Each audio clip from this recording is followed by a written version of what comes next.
The Roberts family lived in North Carolina. Many people live there and enjoy it. After all, there's the ocean at one end and mountains on the other. But when you live right in the middle of the state, there's no surfing, ocean views, beach walks looking for shells. There's no mountain hiking, river rafting, no breathtaking panoramic views of the Smokies. There's just not a whole lot to do. Sure, there's recreation. Golf. Not everyone's into that, believe it or not. Lakes, which aren't the same as the ocean. They sure smell different, especially the ones with the really dark water. State parks. During the hot summers, you have to be on the lookout for ticks and snakes. And I guess there are other things. There are museums in Raleigh and Durham, but once you've gone and seen what's in them, why go back? They came to North Carolina when the father, Doug, retired from the U.S. Navy. His brother lived there. Why? I don't know. He could have lived in their hometown of Pittsburgh, Pennsylvania, but after college he moved down to North Carolina. And he had to stay because it was there that he met a lady that he married. She was born and bred in North Carolina, so there he was. Doug wanted to settle near his brother. The family story actually began in Hawaii, even though Doug was born in Pittsburgh, Pennsylvania, and Diana in Cleveland, Ohio. Yay. They both had lived in those respective places for 18 years. Both of them then joined the U.S. Navy, and after several years in different duty stations, they met through a mutual friend while both were stationed in Hawaii. Doug was looking for romance. Diana was ready to have a family.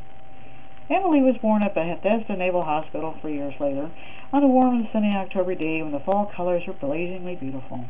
Diana chose Autumn as the baby girl's middle name. This made the baby's initials EAR, which became a source of amusement to Diana, considering that the little stinker hardly ever listened to what she was told. She was even difficult before birth. She had horrible hiccups every evening, no exaggeration, every evening, for an entire hour. Then came playtime, when this unborn one would push out her fists and feet as she squirmed and carried on. Most babies follow the law of birth and will turn around in the womb, hanging upside down. No, Emily never did. She found a comfortable position, lying on her right side, facing forward, and she stayed that way. This proved to be rather inconvenient for Diana, because sleeping on her own right side was her favorite position. When she tried it, the little princess inside was suddenly turned up onto her head, and she would proceed to squirm and push against the mattress until Diana gave in and rolled over. The outcome of Emily's stubborn refusal to roll and hang upside down like most babies do was that she couldn't, or wouldn't, travel the normal birth passage. When the time came for her entrance, she had to come into the world through a special grand opening, a cesarean section. So much for the anticipated rush to the hospital and hours of excitement during labor in a delivery room.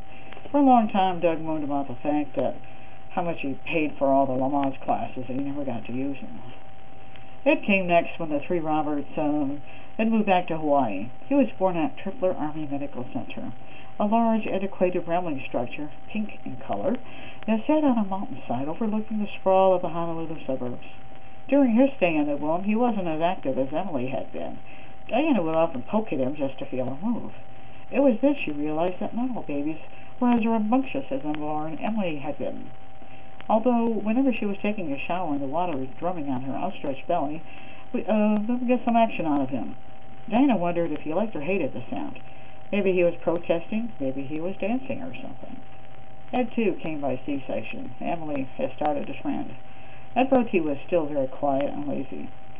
Diana's first impression of him was boyish then. Emily had delayed her arrival date by 2 weeks and was nice and round. Ed was taken a week before his expected date. 3 weeks made a lot of difference. Ed's middle name was to be Oscar. Don't ask. Putting his initials together, you get E-O-R. Eeyore? This seemed a bit too close to the sad little donkey in the children's books, but the name stayed. Actually, he did get into moping moods as a kid, and Diana thought he was a lot like that miserable little character. Eric also was born at Tripler. He was a week early, only because the people in the Tripler OB/GYN clinic wanted to do an amniocentesis on her. She could never figure out why. Did the technicians need some practice or something? Anyway, when they were performing the procedure, they said sometimes it can induce labor. So, naturally, when they were done poking her with a 4-inch needle, the uterus tightened up, telling everyone that it was ready for Eric to vacate the premises. So Diana was wheeled into surgery, another C-section. And there she was, all alone at the hospital. It was only supposed to be an afternoon appointment. Doug was on deployment somewhere in the Philippines, and a friend of Diana's was watching the two other kids. And since Diana had a key to the house with her, her friend had to bring it to the Roberts house so the kids could sleep in their own beds. Eric was delivered quickly. He was, in Diana's opinion, extremely beautiful. So blonde you could barely see his eyebrows, and with skin so perfect he looked like a china doll. Activity-wise, he hadn't been as rowdy as Emily, but not as quiet as Ed, sort of like a level between the two. Emily didn't try to use Eric as a play toy like she had done with baby Ed. She liked to feed Eric and thought he was cute. Ed, on the other hand, didn't like having the squalling little intruder around. The darling had proof of that, when she took pictures of her 3 bundles of joy, and most of them, Ed was not smiling. He didn't seem to think the baby was cute, or did cute things. He wasn't amused when Eric would stick his legs up on the ear and when he was laid on his back. Children can be so unreasonable. Appearance-wise, Emily looked a lot like Diana. Ed had features from both Doug and Diana. Eric appeared to take after Doug. Not exactly a little Doug, but pretty close to it.